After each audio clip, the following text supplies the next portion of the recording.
story of Newcastle United is an emotional one. For every triumph, the fans have had to suffer at least their share of despair. But always there has been the passion for the game. Few clubs have prompted such adulation from their followers. No supporters cherish their heroes more. It's an action-packed story of a club where life is never, never dull. Newcastle United.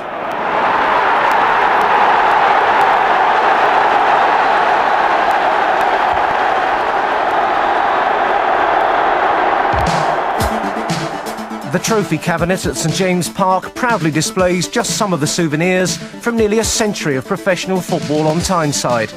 In its time, the Newcastle United sideboard has played host to 4 league championships, 6 FA Cups and a European trophy too.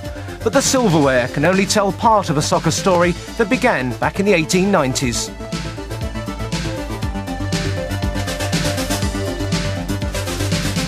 The Victorian Newcastle of coal and heavy engineering. The city's elegant centre separated 2 football clubs, Newcastle East End and West End. In 1892 they merged to give the busy port a single team, Newcastle United. If the Tyne Bridge was to symbolise the city through so much of the 20th century, the early football team set a standard the changing years would find hard to maintain. In the early 1900s, Newcastle had more trophies than bridges. In a 7-year period, United were crowned champions 3 times and reached 7 FA Cup finals. This was their first league title-winning side in 1905. It had been the goals of Jock Peddy that brought Newcastle out of the second division 7 years earlier. Peddy was the first of the great number 9s. Sadly, he was also the first of many terrace heroes to leave the club. Players like Colin Veitch, an accomplished scholar and musician, helped United dominate the Edwardian era. Jock Rutherford's pace and control accounted for many of United's important goals in this golden age. And there was Bill McCracken, a brilliant Irish fullback with a superb tactical mind. McCracken was so successful at playing the offside game, the league would eventually change the offside laws because of him. Those league titles may have established Newcastle as the country's leading side, but it was the FA Cup that caught the imagination of the Tyneside public. 3 times thousands flocked south to the Crystal Palace, only to see their beloved Newcastle lose in the final. But in 1910, United finally broke that duck at the 4th attempt. Second Division Barnsley were the opposition, and although the Yorkshiremen held out for a 0-0 draw at the Palace, 2 goals from Albert Shepherd in the replay at Goodison Park brought the cup back to Tyneside for the first time. But 1920 saw a left winger return to his native north-east from Scottish club Morton. His name was Stan Seymour, and he would go on to become manager and chairman of the club. It was the start of his family's 70-year association with Newcastle United. In 1924, Newcastle's love affair with the FA Cup was to resume in a new setting, Wembley, against Aston Villa. It was the new stadium's first ever all-ticket match. Harrison Seymour scored the goals as the Geordies gained revenge for their cup final defeat by Villa 19 years earlier. One key signing converted cup winners into league champions. Hughie Gallagher became Newcastle's record buy in December 1925. He was among the very greatest of number 9s. 2 years after Gallagher's departure, Newcastle found themselves back at Wembley for their 7th FA Cup final. Mighty Arsenal were the opponents for a clash that would be remembered for one of the most controversial goals in cup history.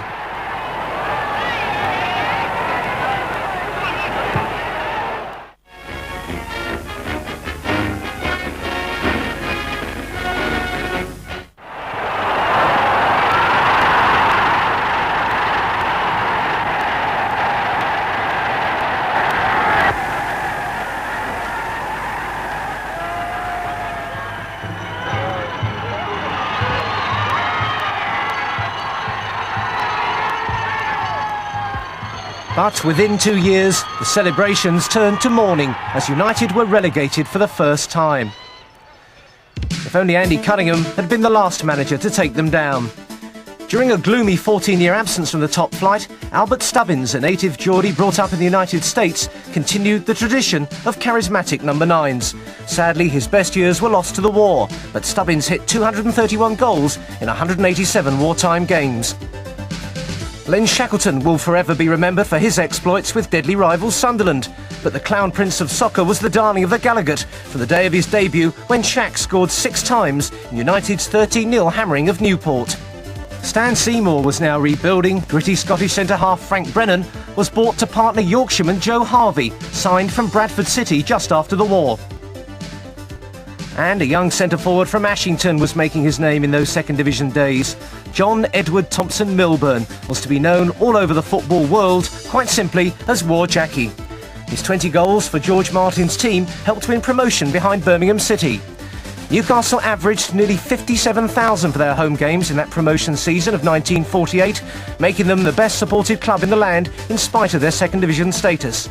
And for Milburn and those ever-fanatical supporters, that was just a taste of glories to come.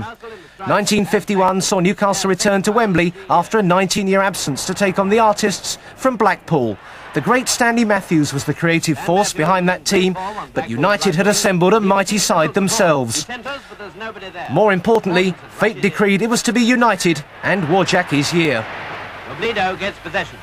Blackpool hesitated, expecting an offside decision, and Jackie Milburn's away on his own, a beautiful solo effort.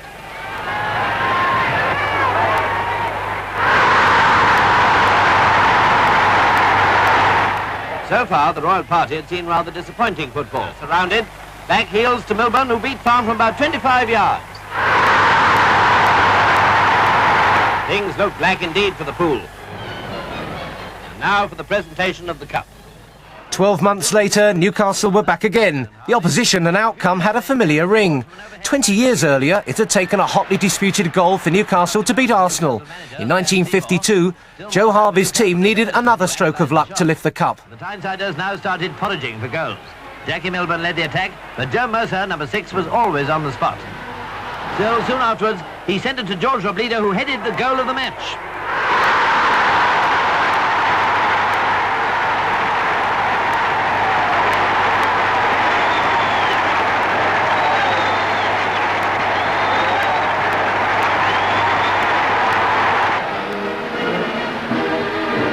Mr. Churchill was there to present the cup, and he presented it. Well, I'm very proud indeed to be taking this cup back to Tyneside for the second time in 2 years. Although Harvey didn't realise it at the time, 2 desperately barren seasons were to follow.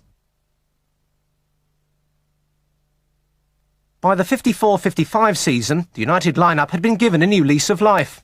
Harvey had handed the captaincy to Scottish international Jimmy Schooler. There was Yorkshire miner Len White, perhaps one of the greatest players never to win an England cap. And at half-back, a man for the later pages of cup history with Sunderland, Bob Stokoe. You have no idea, Roger, how much opposition there was for a particular place. That's the big thing that has changed now. You come to a club like Newcastle, there would be at least 4 for one position, where now sometimes if you get an injury, you haven't got a player to fill it, where in them days there were a queue. The maximum wage was on, we were all on the same sort of money. I think there was probably more of a team spirit because of that. Nobody was getting anything. We used to go away a lot, travelling for special training, particularly during the cup runs, and it became always that little bit more of a family. I mean, from, 1940, the end of 48 season to 1955, we're actually without a manager. But there was that many good players that anybody could have picked the team in them particular days, because if somebody got injured, there was a choice of another 2 or 3. So that was why our situation was different, and I don't think it will ever happen again. And Don Revie kicks off. United reached their 10th cup final that season. The opposition, Manchester City, and their legendary German goalkeeper, Bert Trautmann. Len White took the kick, a beauty, and Jack Milburn headed through. Yes, Newcastle were 1 up with a goal in less than a minute. That was sensation number 1. Bert Trautmann, once a German prisoner of war in Britain, had a vitally important job defending the city's goal. He rose to the occasion magnificently. It was from one of these raids that a high centre from Hayes was headed in by Bobby Johnston for the equaliser.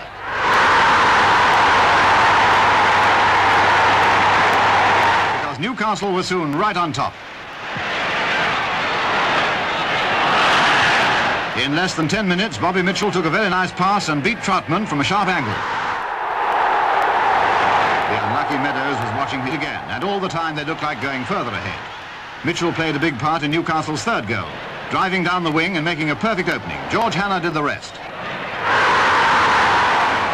The drive to their football ground. It was hard to believe as Schooler brought the cup back to a delirious Tyneside that this was the last domestic trophy a Newcastle captain would collect. But for those supporters, their team was the pride of England, with the country's greatest centre-forward. Jackie has his own way of replying before Schooler speaks. Jackie Milburn had started on the wing, but Charlie Wayman's departure to Southampton in 1947 made way for Jackie to move to number 9. Milburn bagged a hat-trick on his debut. Lightning quick with a lethal shot in either foot, Jackie specialised in the spectacular. A legend was born. There's a lot of Geordies that sort of had the word war put in front, you know, and he became war Jackie after the war, really, didn't he, and in the 50s, because of the way he used to excite people. And there's a lot of things changed, but the way he scored goals and his movement on the field and the way that he got the crowd and that behind him. I mean, we've seen a lot of good goal scorers, and I may be biased in some ways, but I still believe I haven't seen anybody, whether it be World Cups or whatever, that has thrilled me to watch as much as what Jackie did at that particular time, whatever the conditions, when we played on snow or in heavy going or whatever it is. During that particular period, he was something really special. In the barren late 50s, it was left to individuals like George Eastham, a graceful inside right, to keep the crowds entertained. Ivor Allchurch gave United more moments to cherish than most in a career that brought the club into the 60s. It took perhaps Tyneside's favourite adopted Geordie to rekindle the blazing triumphs of the previous decade. Yorkshireman Joe Harvey, the victorious Wembley captain, came back in June 1962 to become manager and a permanent fixture at St James Park. But the first job of the former Workington boss was to build a team to regain First Division status. By his third season, Harvey had shrewdly assembled a promotion squad. The balding head of Jim Eiley, a £17,000 buy from Nottingham Forest, was to provide much of a revived United's sense of purpose. Has scored Jim Eiley. The ex-England wing half Stan Anderson was stolen from arch-rival Sunderland. A magnificent goal. Well, Taylor with the corner, and what a tremendous goal from Stan Anderson. Well, my goodness, there it is. Ron McGarry, a bustling centre-forward from Bolton, was to prove another colourful wearer of the number 9 shirt. Just inches wide, a good effort by McGarry. To McGarry. And there it is, the third goal. There was young local talent too. Alan Suddick had been one of the club's youngest debutants at 17 years and 158 days. Pushing it through for Suddick. And what a glorious goal. Glorious goal by Alan Suddick. Took his time there. And a teenager, then known more formally as Brian Robson, was in the early stages of accumulating a double century of league goals. The ball down. Playing his usual immaculate game for Newcastle this afternoon. Teeing the ball up for the other players. Slipping it through for Robson. And what a beautiful goal. Well, sure, it was obviously very difficult for me at times as a young player and as a pretty quiet lad. He was very strong, but yeah, I admired him tremendously, you know, because of his own achievements and the stories that you were told about his success. And obviously it was Newcastle. Joe Harvey was linked with Newcastle United. But I got in early when he first came, so I came as a young player. And so I was one of the few young players that he brought in. So he always gave me a chance. But Stan Anderson pushed me a lot at that time, Jimmy Greenough, who were wanting younger players to come through and break through and obviously be ready to try and get experience before they went in the First Division. But he had a great sense of humour, you know. You were frightened of him though. I mean, you had that fear and obviously the respect. Newcastle marched back to the top flight after a 4-year exile. But there were to be few celebrations over the next 2 seasons as Newcastle fought successive, but ultimately successful, relegation campaigns. But Harvey's transfer market skills had by no means deserted him. He paid a club record £80,000 for Welsh centre-forward Wyn Davies, who was to form an increasingly dangerous partnership with the maturing Pop Robson. good play by Wyn Davies. And there's the second, and is Ryan Robson's second goal. Look at his smiling face. Now Robson with a kick. Ryan Robson, it's a good one. They're all in there. Davis, and it's there. Wyn Davis has scored. Wyn played particularly well at that time, and probably I would think at the best stage of his career, and I fed off him, and I got a lot of success through it. I got about 55 goals in 2 seasons, 31 season, 25 the next, and had a bad season when I scored 9. My goodness me! There's Tommy Gibb, Davis, and Gibb, beautiful running by Gibb. And there it is! There it is! Ryan Robson has scored! What a goal! What a goal! That's as fine an example as we can possibly show you. Just a half slip, and now here's Scott for Newcastle. And Robson! And there it is! In 1968, despite finishing a modest 10th, Newcastle were to set off on a football adventure that made headlines well beyond Tyneside. It started with a spectacular 4-0 win against the powerful Dutch side Feyenoord. It was their first taste of a very different cup experience, the European Fairs Cup. We didn't really realise what we're doing then. We were actually making history for Newcastle United. But again, it was like almost like playing in the Anglo-Italian Cup at the time. It was the same sort of feeling about it. We didn't think it was that, at least I didn't think it was that important to the people. Having said that, must have been a bit naive as well, because there was 50,000 people turning up every home game.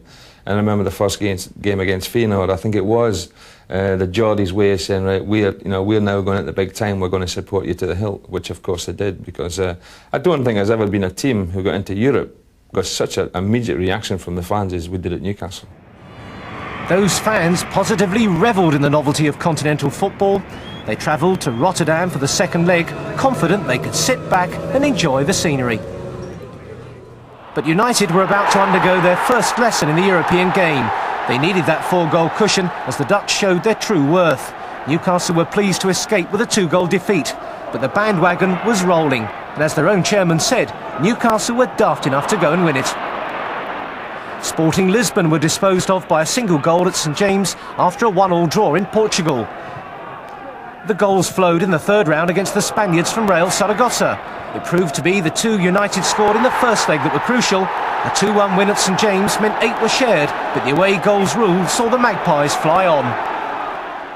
The atmosphere and incidents that happened, when you remember, I think it was Sporting Lisbon, just about 5 o'clock there was a snowfall, and there was about 2 or 3 inches, and I mean they hadn't seen snow. They came on the pitch and they had stockings rolled on their hands. I mean they were frozen, and I mean I think we ended up winning that game. Just incidents like that, and obviously 55,000, 60,000 people in here. The whole stadium took off. I think I scored a goal after about, I think it was my first touch of the ball after about 2 minutes. The players just lifted, and it's fantastic, fantastic atmosphere. Actually, it was another Portuguese side, Vitória Setúbal, who slid to a 5-1 defeat, but no mistake about the young Robson's 2 goals. The semi-final against Glasgow Rangers will always be remembered for the hordes who invaded the pitch when Newcastle went 2 up in the second leg, but they couldn't stop United marching into the final. 60,000 crammed into St James for an unforgettable first leg against the Hungarians, Újpest Dósa. Gibb with the kick. Wyn Davis got a real chance. Conquistas, and it's there. A goal. Conquistas again for Newcastle. Keeping this defence under pressure all the time. Conquistas. A goal, his second goal.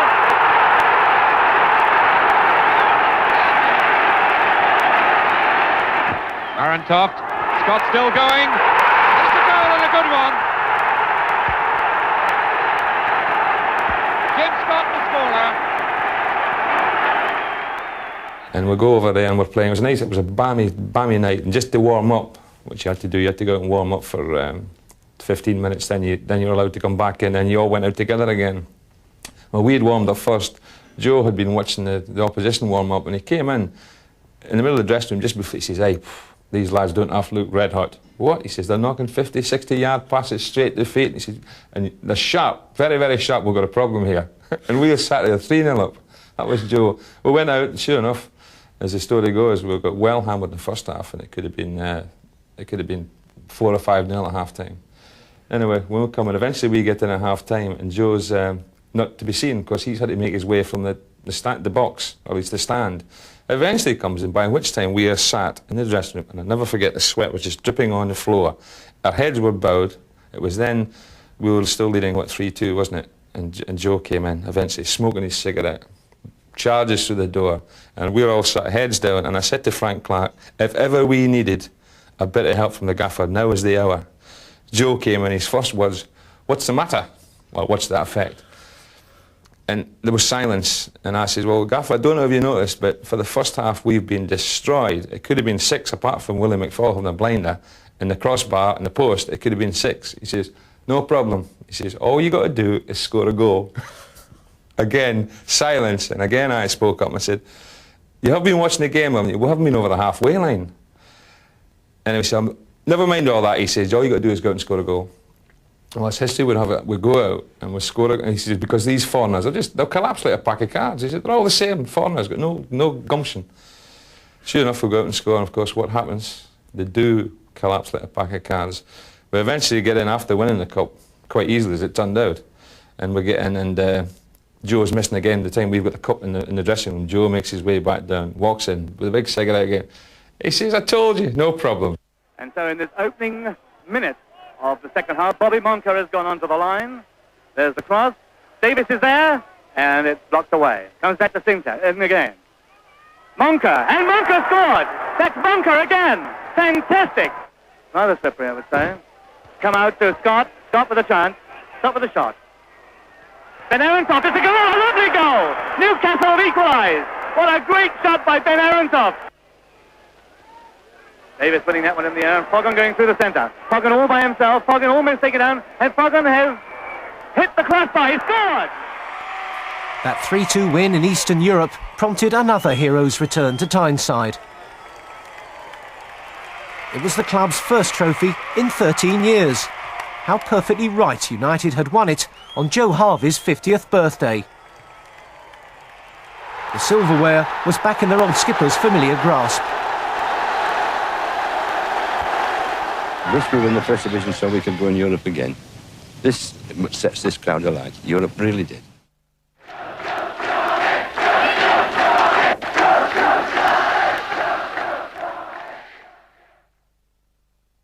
In 1971, a brash 21-year-old centre-forward came north to Tyneside. In another inspired Harvey transfer deal, the era of Supermac had arrived, and in style. The opening Saturday of the season, we were away at Crystal Palace and we got beat 2-0. On the following Wednesday, we were at Tottenham and we drew 0-0. Things were starting to get a bit better. And then on the Saturday, we were at home to Liverpool. And it was one of the most fabulous atmospheres that I have ever experienced in my time in football, and certainly it was the best that I'd ever experienced up to that moment in time. And I remember that we got the penalty. I think it was David Young who had been taken down. We were already a goal down from an Emlyn Hughes shot, and that was the chance for me to not just break the ice, but to create the rapport with the terraces. There was a silence booming out from the terraces, and I realised as I put the ball on the spot that this was one great, glorious chance to make it with the people of Tyneside. And all of a sudden, the crowd got behind the sides, and I watched the side, the chests expand, and they became much better players, and we played some great stuff and got to a position of 3-1 up. I happened to score another couple of goals, but they were good all-round team efforts. McDonald with the chance to make it that. There it is! And McDonald scores his second. Tudor going forward in the middle. Now McDonald, chance! Oh, what a goal! What a goal! It's a hat-trick for McDonald. I felt that I understood then what Tyneside was all about. It needed somebody to stick the ball in the net, and it thrived on that. And of course, I in turn thrived on actually doing it for them. Tudor. McDonald, it's in!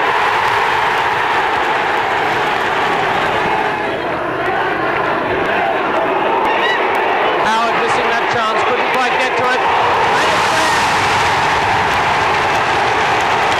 And it's McDonald who got it in. Barrow Club going over then to take this corner, the first of the second half. And it's in, and Malcolm McDonald has done it. Intercepted by Hibbert. Martin in a bit of trouble here, expecting the whistle, I think, and Hibbert going on with it well, sending Lasher the wrong way. Good football by Hibbert. There's McDonald, and there's his goal. Tony Green had been signed from Blackpool to supply McDonald's ammunition. His midfield brilliance was to earn him a popularity that extended far beyond the modest total of 33 league games he played before a knee injury cut short his career. United fans had hoped for rather more success than the Anglo-Italian Cup, which the team won after surviving a near right in the opening round. Terry Hibbert was in inspired mood when a brace of John Tudor goals against Roma didn't go down too well in the Italian capital, including the 26th-minute free kick that Malcolm McDonald headed on for John Tudor to score goal number 1 for United. Great start to the match, and there's Hibbert again, busily probing, as always. That effort flashing wide. But for sheer defensive thinking, how about this line-up to a McDonald free kick? All 11 Roma players in the 6-yards box. But their defensive tactics didn't do them much good, for in the 77th minute, McDonald fastened onto a back pass by Scarratti, and although the keeper made an attempt to reach the ball, it ran on for Tudor to hammer home Newcastle's undoubted superiority. Command of the game that might have brought them 3 goals, had Tudor's brilliant shot here not bounced to safety from the post. Roma, defensively minded from the start of the game, got few chances to shine. Newcastle well on top. And the combination of that... But in 1974, an uncontrollable section of the Leazes End nearly knocked the club out of the FA Cup by themselves. Newcastle had battled their way through to the 6th round, but when Nottingham Forest took a 3-1 lead at St James Park with a disputed penalty, it was just too much for some so-called fans.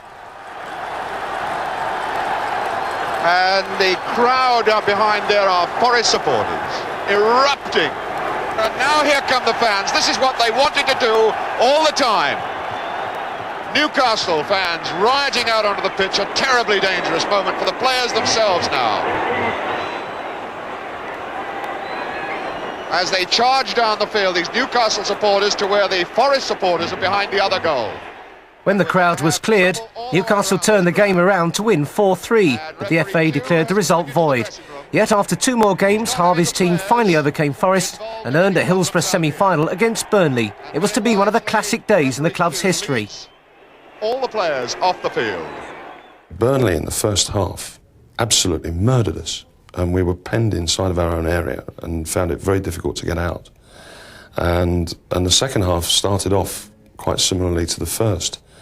And Hillsborough had this incredible bank behind the goal that we were defending in the second half, and it was just full of black and white, just going up into the clouds, and they started to build up and get behind us, and it started really with a long ball out from Terry Hibbert that caught their defence napping, and I was able to get through. And once we got a goal ahead, then Burnley, they wilted, they crumbled, and we started to turn it on. And of course, when Newcastle did turn it on, we were something quite special. Really springing into this game, McDonald is away. Walden is pulling him down. Still McDonald, straight at the goalkeeper. Still McDonald, and he scored. Malcolm McDonald, Super Mac has scored. To Newton, dinked in once more. Fletcher is in there. Moncur won that well in the air. Tudor got it away to Hibbert. McDonald is on ahead. What a ball there by Hibbert. And away goes McDonald again. And that's a magnificent goal. That is number 2. And that is the killer goal. That was the ball by Hibbert. And that was a magnificent ball. McDonald doing the rest superbly. Not only a great victory, but achieved in great style. A display that reflected the manager's unique character. I think the best way I can explain Joe was after we had beaten Burnley in the 1974 semi-final at Hillsborough. The agent that was handling the press agent, he sat down with Joe on the bus going back to Newcastle, and he said, "Right, Joe," he said, "I'd like to get your opinion on all the players." He said, "Tell me about Jimmy Smith. He's a bloody good player. Tell me about Malcolm McDonald. He's a bloody good player. Tell me about Terry Hibbett. He's a bloody good player." And that was basically Joe's philosophy. Put as many bloody good players into the 11 as you possibly can. And if you might not win things, but by heavens, you're going to create a very entertaining time for all the supporters. And we might not have won things, but I think that we were one of the most entertaining sides in the country at that time. There were games where we could be awful, absolutely awful, and then for some unknown reason, the very next game we would be so good that we were virtually untouchable, and we were just as likely to lose 5-0 as win 5-0. But I think some of the football that was played during those 4 or 5 years was tremendous, and it was all down to Joe enthusing about good players and saying to good players, be better, go out and do all the things that you know you're good at. Yet on the big day itself, they did just the opposite. It was a total disaster. And that's it! A backheader there by Toshak now. I think it was probably some of the worst football that's been played in any cup final in this century. The first half was abysmal, and I remember coming off at half-time and saying to Frank Clark, and we were still at 0-0, amazingly. Liverpool had been almost as bad as we were, and I said to Frank, we've got to win this game because there is no way that we can play as bad in the second half as we did in the first. And this was the ridiculous thing about Newcastle. We actually went out the second half, and it was the worst 45 minutes of football that Newcastle had ever played in the time that I was there. And I don't think Liverpool played that well, but they finished up taking us 3-0. And yet, on the following Monday, when we came back to Newcastle, the whole of the town was alive. There were 500,000 people in the streets, you know, and they were all singing our praises. And yet, it would have been the worst 90 minutes of football that I'd ever had in a black and white shirt.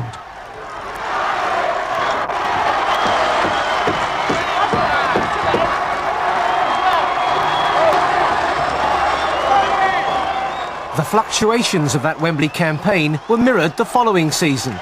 But when Newcastle were up, they really were.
The fans' only taste of success came in the Texaco Cup, a somewhat less than four-star competition which the club won for the second year, overtaking Southampton, who held a single-goal advantage from the first leg.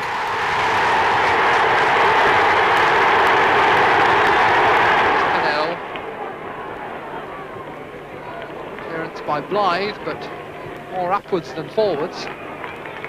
Tudor's header. Bruce.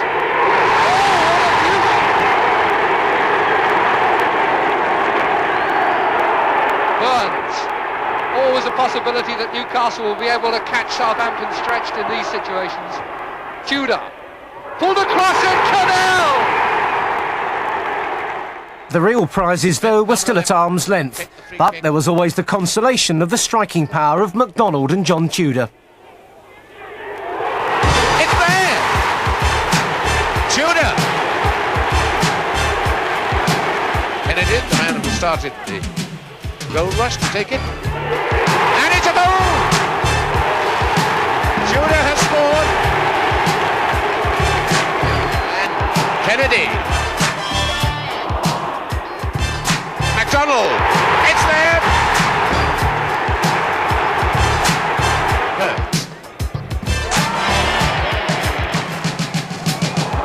Tudor. And he's done it. Number 7, Burns. MacDonald, 2-0.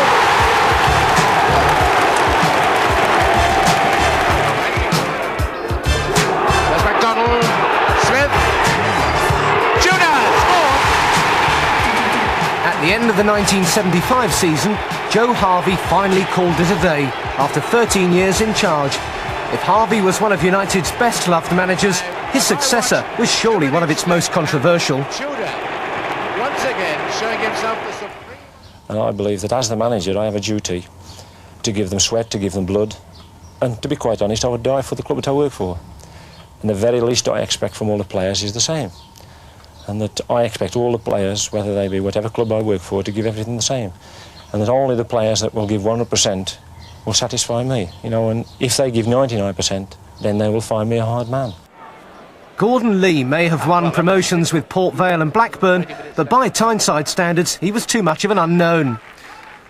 Lee might have lacked Harvey's unique style, but the hostile feelings his time at the helm aroused among many supporters have often masked the fact that his first season produced some spectacular performances.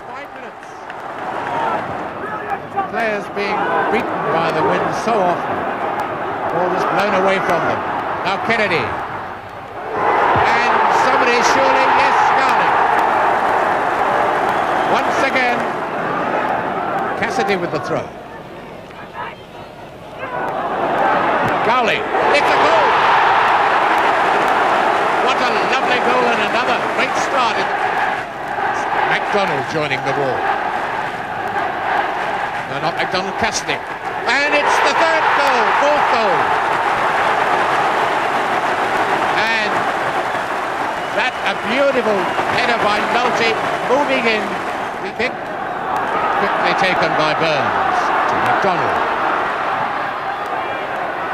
Gowling, wide. In 1976, Newcastle had Wembley in their sights again, this time with the League Cup. In the semi-final against Tottenham, it was Gowling who cancelled out Spurs' first leg lead. Gowling races onto a ball, rounds Pat Jennings and side-foots it into the net. A superb move. Newcastle started the second half as they had the first on the attack. Here Nolte forces McAllister to concede a corner.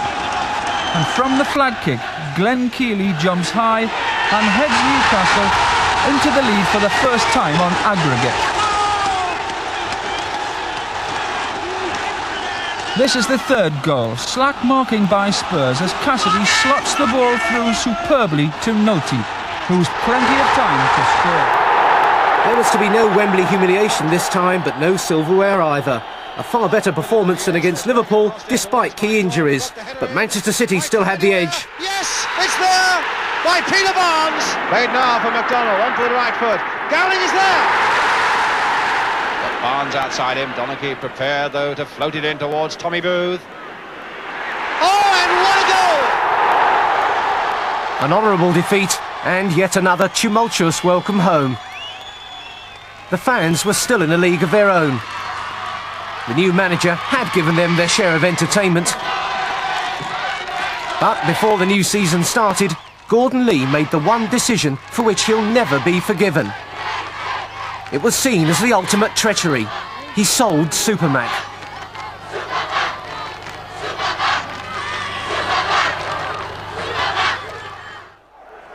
In typically unpredictable Newcastle style, though, the team never looked back. Lee and his side, with no stars, had rocketed to third place in the First Division. Good one! He's done it! 2-2! Oh, what a goal! Then, just as unexpectedly as he'd arrived, Gordon Lee bailed out. He quit for Everton, leaving behind complete turmoil.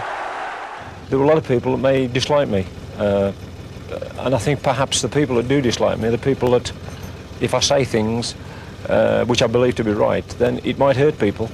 But likewise, it comes back to me, and that. But I think that in any football club, there's got to be a certain amount of unity. And whilst we did have our differences of opinion in the boardroom, we had them in the playing with the players as well. But by and large, you know, in their way, they love the club, and I'm quite sure everybody else loves the club. And I only hope that the future's good for them.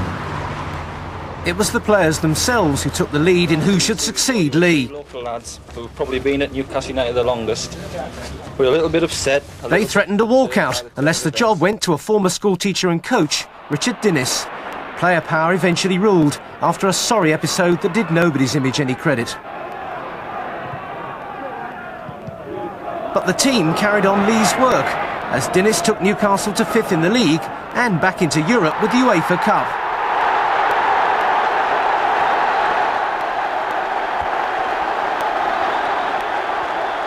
In August 1977, Dinnis's team kicked off the new season in encouraging fashion against Leeds United. Oh, a great one and a goal! And it's scored by Mickey Burns. Teed up. Craig, now Kennedy. That's the second goal! It's James Park Raw at the last minute, trying to snatch the winning goal.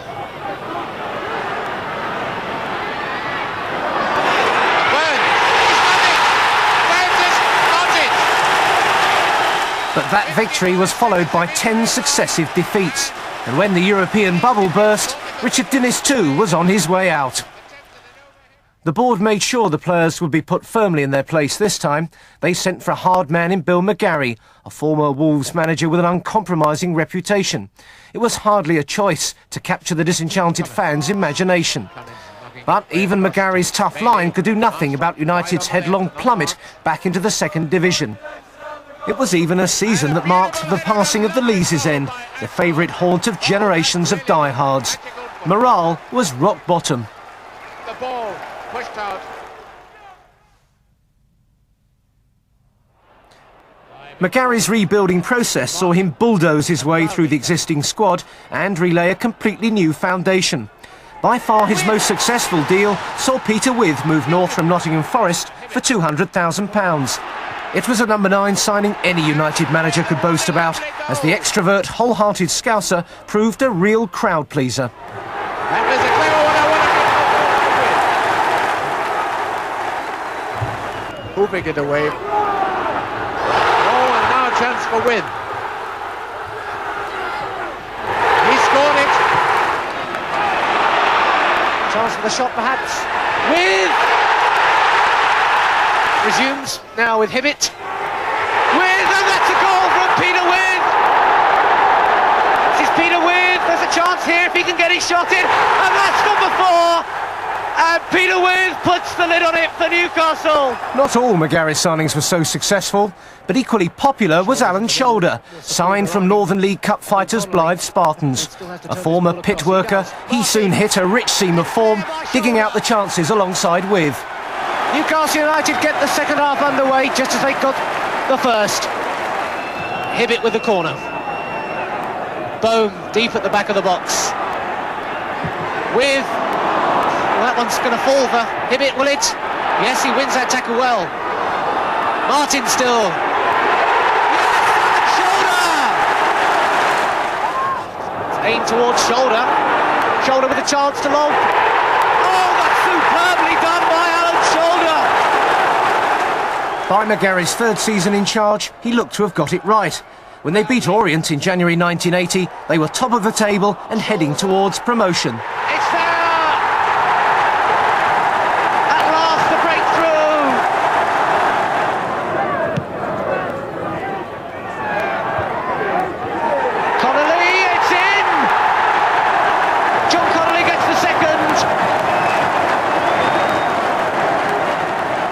Newcastle collapsed in the most dramatic fashion, winning just one game in the last 16. Poskett! Blissett! And to make the disillusionment worse, Sunderland pinched a First Division return. A disaster for him, a disaster for Newcastle. But really, they've only themselves to blame for the way they opened up for Watford then.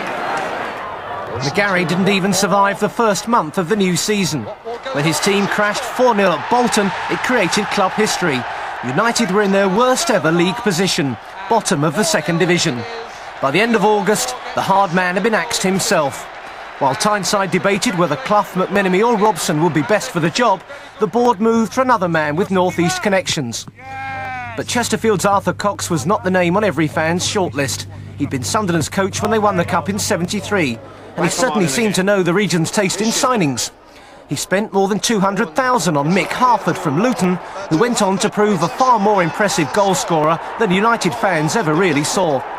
But far more of a hit in that daunting number 9 shirt was Everton's Imre Varadi. The pacey, live-wire striker hit 20 in his first season. The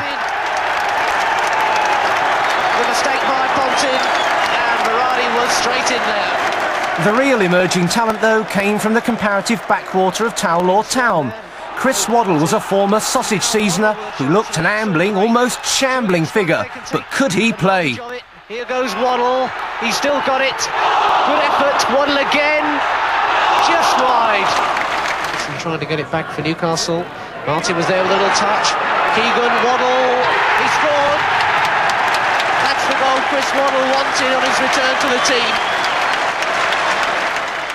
There was rebuilding off the field too. As the Lord Westwood era came to an end, Stan Seymour Jr. took over in the boardroom. The new chairman was to show so much of his father's appetite for success. But it's doubtful if Seymour Sr. could have coped with the idea of a rock concert at St James Park. The Rolling Stones packed the terraces as the club showed its forward thinking in the new commercial world of football. Mind you, even Mick Jagger and the Stones would have taken second billing to the next superstar to come to Tyneside. This deal had to come off, you know, because we were driving up, Laurie Mack and myself, to London to fly to Utrecht, and we saw 2 magpies on the side of the road, and he said, there's a sign, you know. Even he was starting to believe it in the end, you know. Arthur Cox might have been building quietly for the future, but in August 1982, all hell broke loose when he shocked the game by signing Kevin Keegan, twice European Footballer of the Year. It was a breathtaking move, outrageous, sensational, and United's success-starved fans revelled in every moment of it. Craggs forward, Keegan's flick, Varadi, Keegan again, chance here for Keegan. He's done it! Kevin Keegan scores, and St James's Park goes absolutely wild. 15 minutes gone, and Kevin Keegan celebrates his debut with the goal the whole of Tyneside has been praying for. The flick by Keegan first of all, the return ball from Varadi, and from that moment on there was only one result. He kept his cool, Hucker came out, and he tucked that one away without any bother at all. He's still being mobbed down there. He scored on his If the news of Keegan's signing had reverberated from Hamburg to Liverpool, then the uproar the former England captain created almost echoed as far. But Arthur Cox didn't sit back on his coup. He brought Terry McDermott back from Liverpool for his second spell at United. And he signed the tenacious Northern Ireland international, David McCreary. I think, to me, I can only sum Arthur up as a military-type man, but he knows when to put his arm around you and when to hit you kick up the backside. And for me, he was fabulous. You know, I came in at a time where I was out in America, and he says we're going somewhere, and I believed him. Keegan's mere presence revitalised the club, but it was still obvious more players would have to be brought in alongside the great man. When Cox started the 83-84 season by selling Varadi, the fans were baffled. But there were to be no complaints when his replacement arrived. Waddle in towards Keegan, that's the sort of ball he loves. What a good little glancing header to Beardsley, who's got control and scores. I wanted Peter Beardsley, and I wanted Peter Beardsley because I'd stalked him for a long time. I don't think there's a limit to really what he can achieve, because he's got that unknown quality that sometimes he doesn't even know what he's going to do, so defenders don't know what he's going to do. He's got the ability to score goals, he's got the ability to make goals. I think the sky's the limit for him. And this is Beardsley chasing. He's got away from his marker. Slipped it through. Waddle, fine save. Beardsley. He never stopped running, Peter Beardsley, and he got his reward. Waddle now.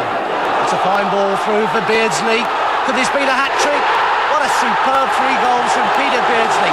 Every one a gem. It may have been the second division, but the team produced a quality of play rarely matched at any stage in the club's history.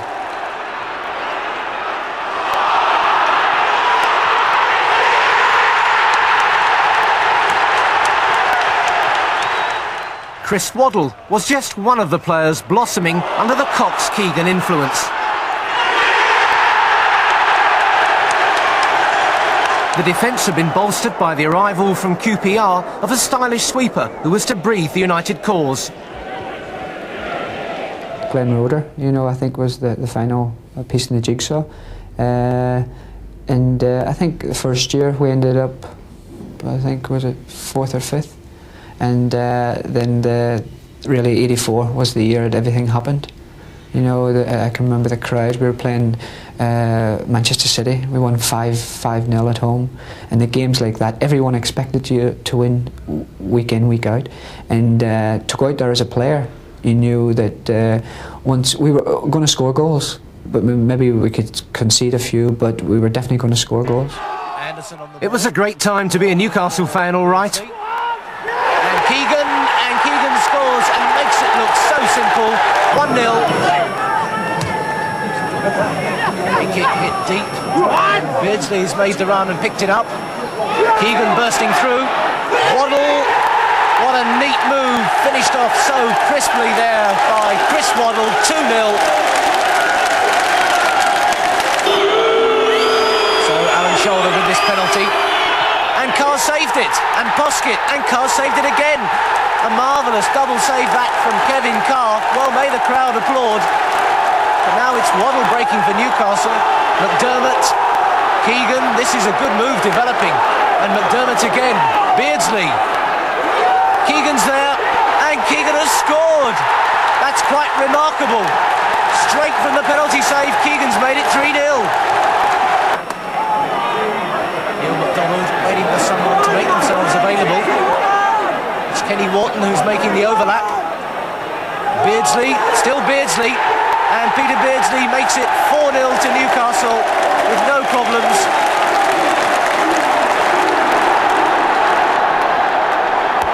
John Anderson having weight to the attack. Keegan's done with it, and Beardsley, what a positive finish from Peter Beardsley. It's 5-0 now to Newcastle. This is what? For McDermott. Keegan's gone to the near post. Keegan!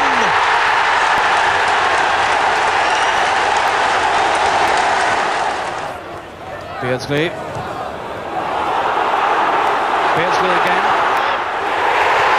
Brilliant goal! Well, that's a marvellous goal by Beardsley. Waddle. Glorious flicked in from Keegan. Now McDermott. It's McCreary in there. Didn't fall for him, but it might now for Truitt. Now for Keegan. Brilliant save. Off goes Wharton. McDermott. And then for Waddle. With time to set himself up for the shot. McDermott. Beardsley for Keegan. Now Truitt arriving. Waddle's in the middle, and Keegan! When Malcolm MacDonald returned as manager of an impressive Fulham side, even Supermac had to acknowledge the new generation of Tyneside heroes. Now Waddle trying to work the opening. Wharton's knocked back. Keegan, what a finish from Kevin Keegan. He absolutely buried that one. Oh, beautifully brought down from Keegan. And a touch through for Mills. And And Mills, the substitute, has got the equaliser. Only minutes left. 2-2. Mills now. Well into injury time. Beardsley's still going, trying to get the ball in the middle, and Wharton's there. And Wharton has scored. It's 3-2 to Newcastle. The Keegan investment finally paid the ultimate dividend on the last day of the 83-84 season against Brighton, Keegan's last league game before retiring. John Anderson looking for Keegan. He's got a touch now. And Waddle has hit the post, and Kevin Keegan scores, and his career on Tyneside turns full circle. He scored on his debut, and now in his final game he's provided the goal the fans were praying for. Jimmy Case. Young with the flick. Roeder couldn't cut it out, and here's Ryan. And Jerry Ryan has equalised. It's 1-1. Keegan. Truick. Jones the defender. Dermot out to Keegan again. He's got the cross in, and Waddle has scored. But Waddle's quick to congratulate the architect, Kevin Keegan. Beardsley's still got this one though. Keegan through again for Beardsley. Oh, he did well there. Oh, that's brilliant from Peter Beardsley. What a way to end a season. And even Keegan congratulates the man who may well turn out to be his successor as the fans' #1. It was only fitting that Beardsley, Keegan and Waddle should complete the season's goal scoring. They'd netted 66 between them, and their firepower was the cornerstone of promotion. United only went up as third-place club, but the celebrations were of World Cup quality.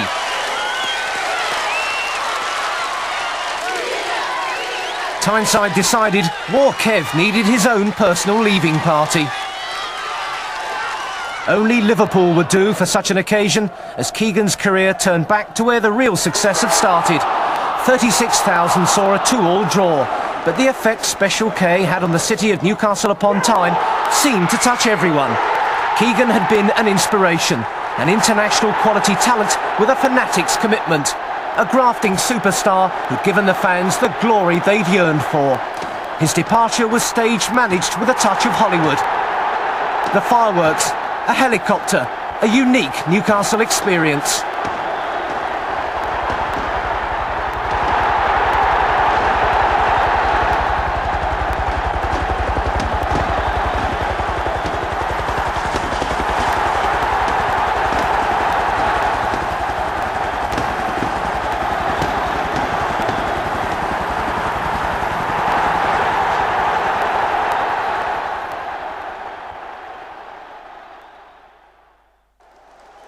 Manager Arthur Cox had showed a daring and initiative unequalled by most so-called big-name bosses, but the public side of a deeply committed man was not always easy to understand.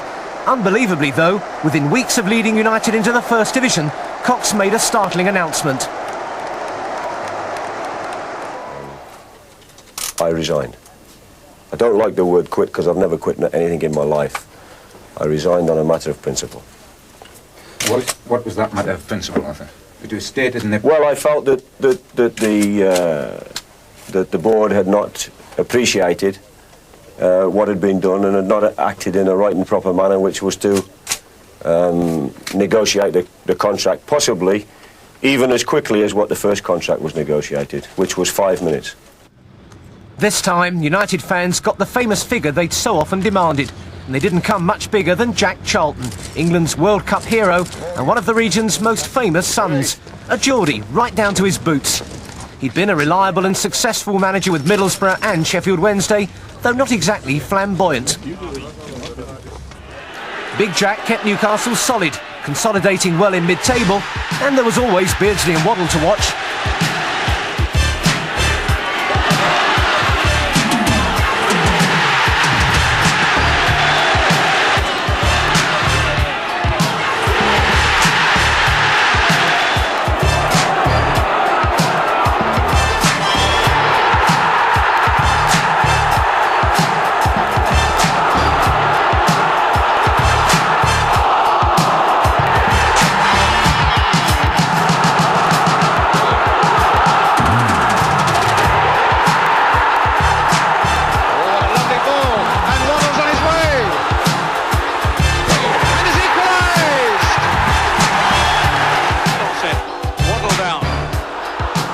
as Kent's back to get it away, and it's in the strike. Waddle's got it. In the air from Wharton. Disconcerted Moran. And Beardsley. A clinical finish. Transfers dominated at this time, but much to the fans' bitter resentment, the Stars were leaving. Charlton sold Waddle to Spurs, and when the crowd turned on Jack, he followed him out the door. If I've done it wrong, I'm sorry. I think I did it right. I think time will show that I did it right.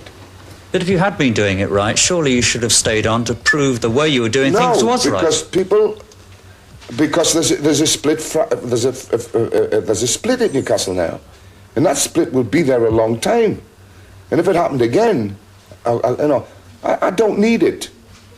I thought I was wanted here. When I found out I wasn't, I told him when I came, the day you don't want me, tell me, and I'll leave. And I did. If loyalty to the cause is a major requirement for management, then Charlton's successor was the most qualified candidate in the club's history. Willie McFall brought back memories of the Fairs Cup glories in much the same way Joe Harvey had revived Wembley emotions. Marsh's deep cross, Bell! However did McFall get to that one? Bell's header, and again McFall meets it. The popular Ulsterman had topped 350 games, and the coach's easier approach soon brought the best out of the squad. His appointment at first temporary was soon confirmed. The team seemed ready to take off, especially when Peter Beardsley became Newcastle's first England international since Malcolm MacDonald. But the former Carlisle striker would also follow the road out of Newcastle. McFall couldn't keep him, the lure of champions Liverpool irresistible. It was another 1.9 million in the bank and another gaping hole out on the pitch. If the local production line was drying up a little, McFall showed he was bold enough to cast his net further afield, a lot further. No English club had gone to Brazil before, but the love of a big signing was in the blood. Enter Mirandinha, an international from Palmeiras, whose passport was about to get a Geordie visa. On September the 1st, 1987, Mirandinha made his debut at Norwich.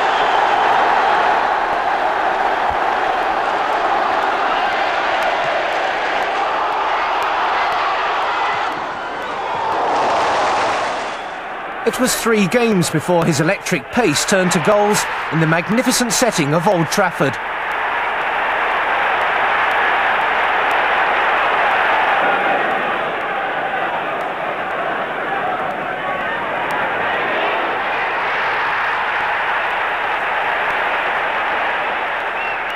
In Paul Goddard, the Brazilian had a striking partner whose consistently high level of performance earned him more popularity than his respectable haul of goals. But the crowd's favourite by now was Paul Gascoigne. If Gazza hadn't been wearing the black and white shirt, then he would have certainly been standing on the terraces alongside the thousands who adored him. A product of the club's victorious youth team, he was cheeky, he was a bit chubby, and he was brilliant.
Newcastle's ultimate local hero. Tyneside seemed the perfect stage for him to perform his brilliant repertoire. I think it's more to do with the manager and the coach and the players encouraging all the time. I don't think anywhere else in the country where players, all the ones are giving the young players encouragement like they do to me, and it's really showed in the last couple of months. Newcastle finished the season strongly. Only 2 defeats in the last 11 games promised well for more progress.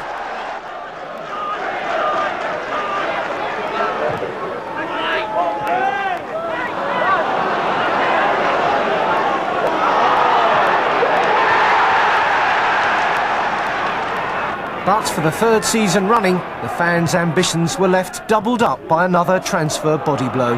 This time it was their beloved Gaza, the real folk hero. Months of speculation and debate ended with Paul's precocious talents travelling south to join the other emigrant, Chris Waddle at Spurs. The £2 million that McFall picked up was no consolation to the supporters, but the money was at least reinvested. £850,000 went on Wimbledon's cup-winning captain and goalkeeper Dave Besant, as not just the new stand was under construction.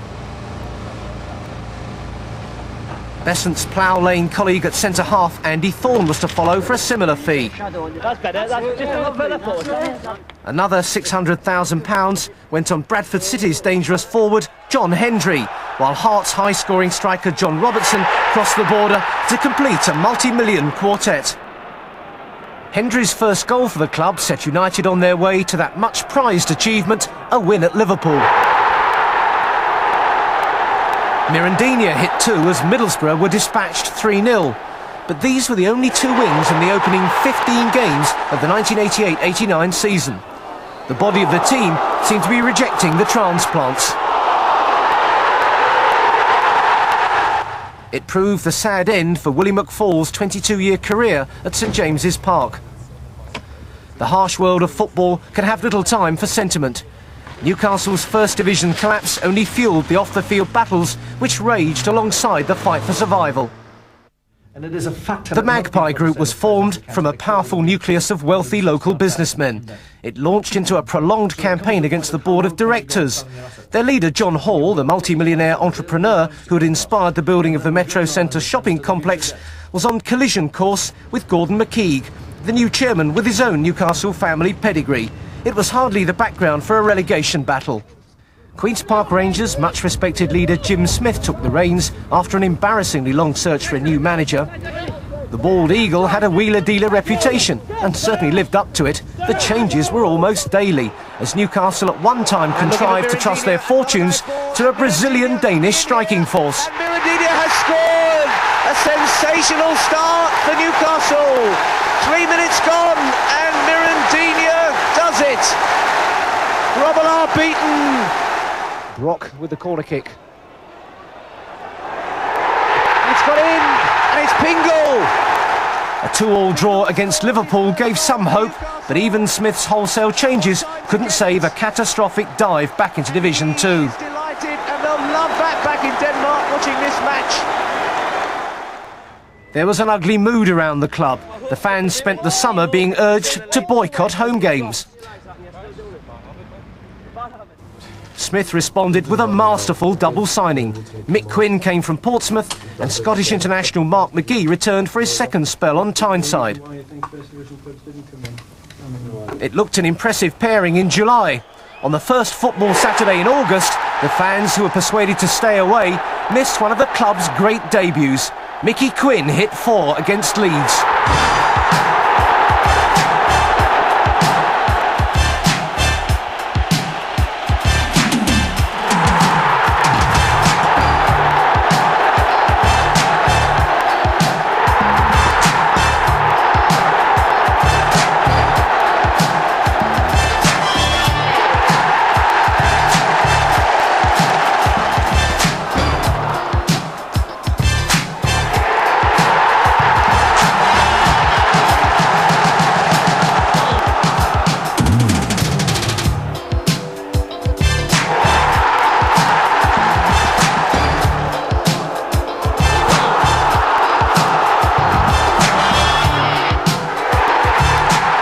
Famous number 9 shirt had done it again, and it fitted the irrepressible Scouser to perfection.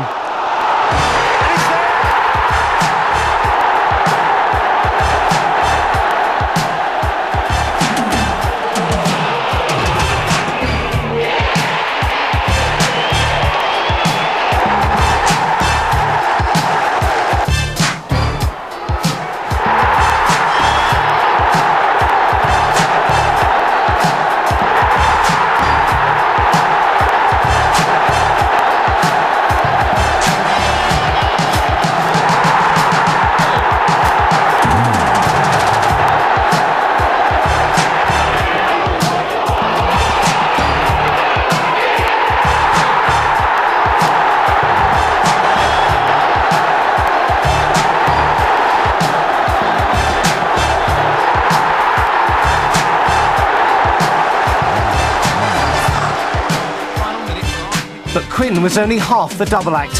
Mark McGee was stamping his own hallmark on some pulsating United performances.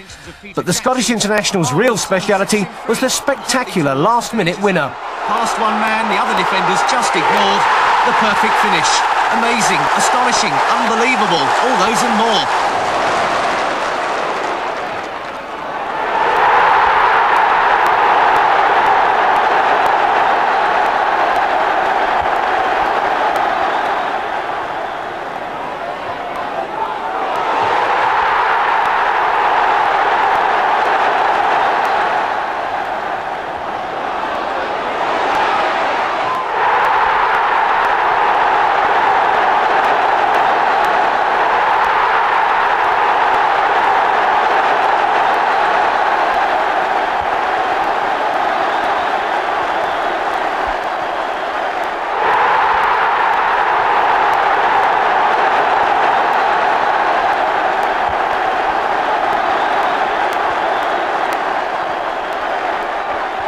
Jim Smith hoped Scotland's World Cup captain Roy Aitken, a £500,000 signing from Celtic, would be the final brick in his total reconstruction. United looked ready to lift off again. St James Park boasted the magnificent new Milburn stand, a fitting tribute to the legendary war Jackie. Even the long-standing power struggle at the club had ended in compromise, millionaire John Hall adding his entrepreneurial talents to an ambitious, forward-looking boardroom. But an instant return to the first was to be denied in an astonishing climax to the season that centred on a private North East sideshow. United could still clinch automatic promotion when they travelled the short distance to rivals Middlesbrough. A defeat for Middlesbrough would have sent them crashing from first to third in successive seasons. But never predict a North East derby. First time effort, and it's loose, and Slaven wraps it up for Middlesbrough. Back at St James Park, a giant screen relayed the agonies of a crushing 4-1 defeat. The Borough had saved their second division lives, but in the process had sentenced United to the playoffs. An amazing 14,000 fans had watched the TV horror show, another astonishing testimony to the fanatical Tyneside support. The dejected crowds trooped away, knowing their team had finished 6 points clear in third, but still had to face a two-leg semi-final that turned into their worst nightmare. It was to be the old enemy Sunderland who, after a goalless first encounter, crossed the Tyne and snatched their place in the first ever playoff final at Wembley. The ultimate irony came when Sunderland eventually lost to Swindon Town, but still won promotion after the Wiltshire club had been controversially demoted for making illegal payments. It could only happen on Tyneside. But whatever the fortunes have been for Newcastle United, the club has always reflected the very heart of a proud and resilient city. The northeast of England has always considered itself the hotbed of soccer. Football's fiery passions will always burn fiercely on the terraces of St James Park, thanks to the devoted fans of a very special club, Newcastle United.